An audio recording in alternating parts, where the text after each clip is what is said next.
I was folding laundry when my daughter called. It was the kind of call that starts sweet and ends heavy.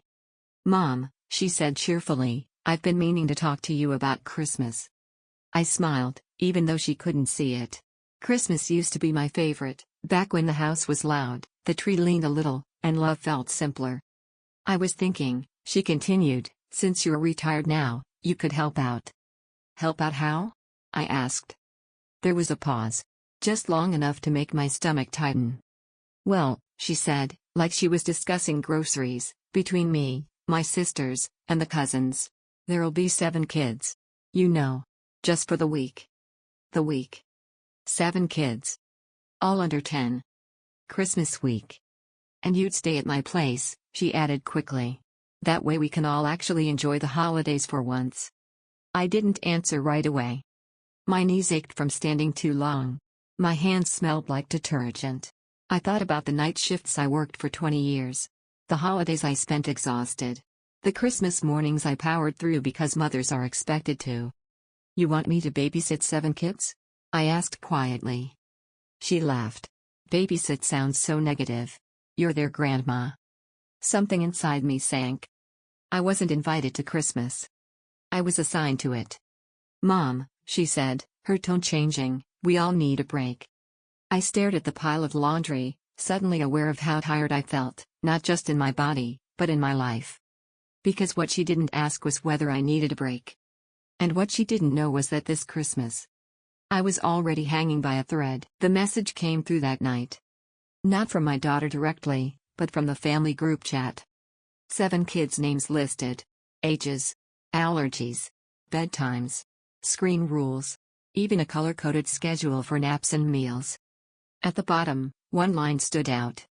"Mom will handle childcare so we can relax and enjoy Christmas." No question mark. No discussion. Just an announcement. My chest tightened. I scrolled through the responses, heart emojis, thumbs up, "You're the best, Mom." From my daughters. A laughing gift from my son-in-law. Not one person asked if I was okay with it. Not one. I stared at the phone until my eyes burned. For 30 years, I had been the dependable one. The glue. The woman who stepped in when everyone else stepped out. When my husband died, I didn't fall apart, I went back to work. When the kids struggled, I showed up. When they needed help with rent, childcare, emotional messes, I never said no. I taught them that love meant sacrifice. And now they believed sacrifice meant me. I typed a message. Deleted it. Typed again. "I'm not sure I can do this." My finger hovered over send. Then my daughter called.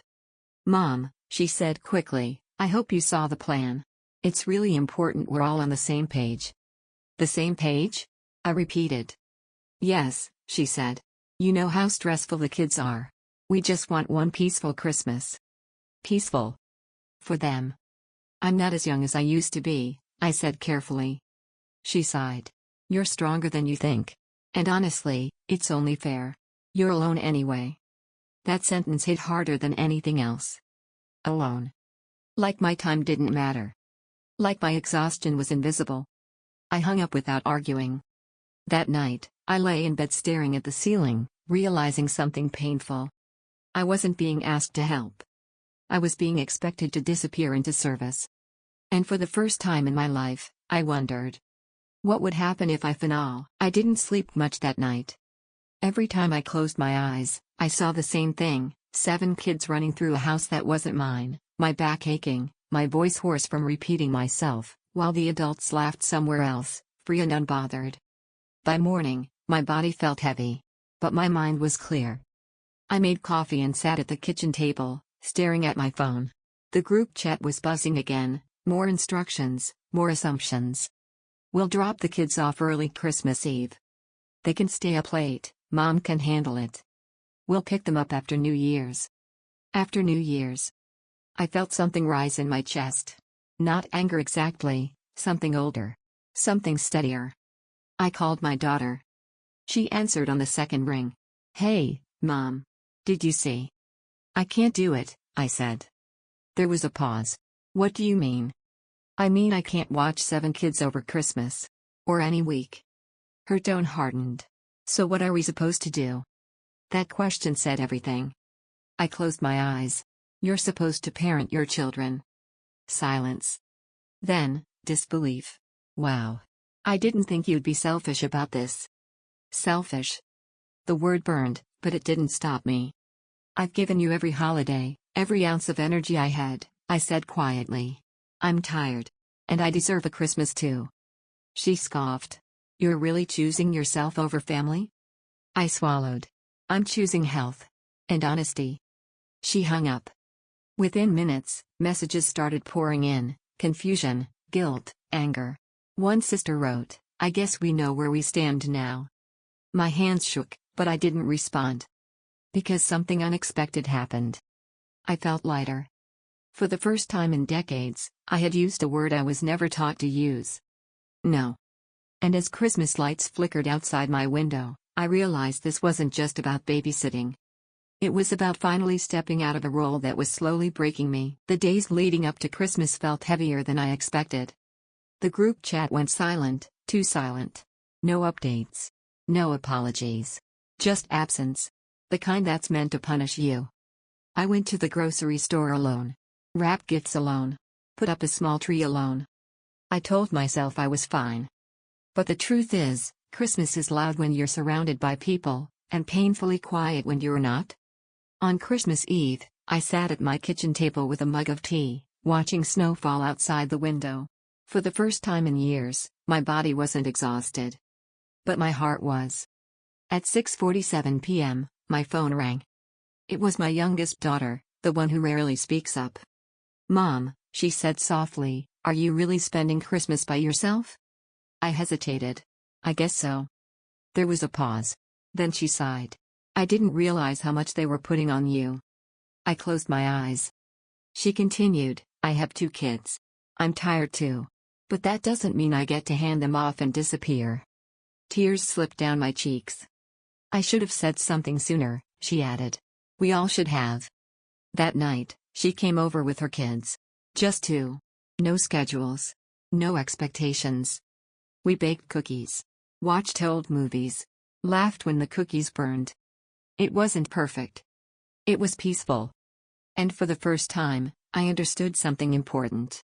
Boundaries don't destroy families. They reveal who respects you. As the kids fell asleep on the couch, my daughter squeezed my hand. I want you to enjoy your life too, she said. And in that moment, the loneliness loosened its grip. Because even when everyone doesn't understand your no, sometimes, one person does. The confrontation came a week later. My eldest daughter called, her voice tight. So I guess you proved your point. I wasn't trying to prove anything, I said. I was trying to survive. She sighed. Do you know how hard it was to juggle everything? I paused. Then said gently, that's how I felt raising you. Silence stretched between us. I didn't realize how much we leaned on you, she finally admitted. It just happened. That's how burnout happens, I replied.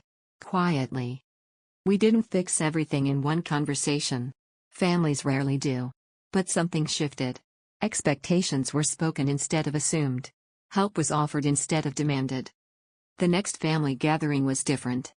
No schedules sent in advance. No automatic assignments. Someone asked, Mom, what do you want to do?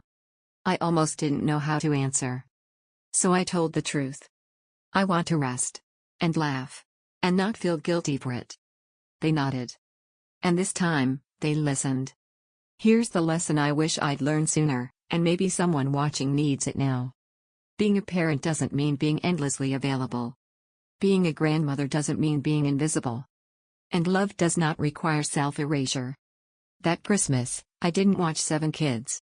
I watched myself come back to life. And that was the greatest gift I could have given my family. Because a healthy mother teaches her children something powerful. Care for others. But never abandon yourself.